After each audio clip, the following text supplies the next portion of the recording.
It was 7 years ago this month that I quit my job and started my business. Here are the things I would go back in time and tell myself if I could. It's really important that you save for your tax bill. I don't see enough people talking about this, that you should be setting aside money every single month. For many years, I didn't do this. And what would then happen was I'd get a big tax bill and think, oh, how am I going to pay this? And then would have to find the money. And then it just became this massive snowball where I then would have no money at all. I was trying to fund this big tax bill. I really wish I had continued vlogging, doing YouTube, creating more content. When I very first started my business, I used to do this vlog where I'd vlog the behind the scenes and just talk to camera. People who I didn't know would comment every week. It would have become something had I carried that on. It's so important to put yourself out there and not care what people think.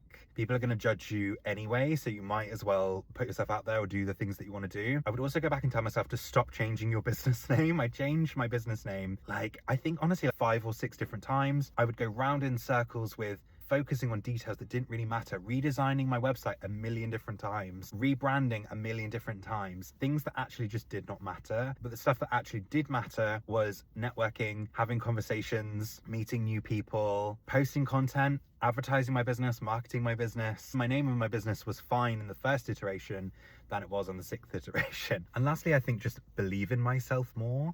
I really wish I had trusted myself, believed that I knew what was best for my business, not listen to the opinions of other people, not need to be guided so much by other people, by experts and people who would teach things on Instagram, people who actually weren't qualified to give advice, or people who hadn't done the thing that I was trying to achieve, and also just believed in myself and known that where I was capable of getting where I wanted to go without having to listen to different people's advice that actually took me further from my goal and then took me off a path that I didn't need to go on. I wouldn't change the journey for anything, because now I'm in a position where I do know myself, I know where I'm trying to get to, I have a certain level of confidence that of course you just don't have in year 1 versus year 7. It's really interesting just looking back and reflecting on where I was to where I am now. It's definitely been a journey.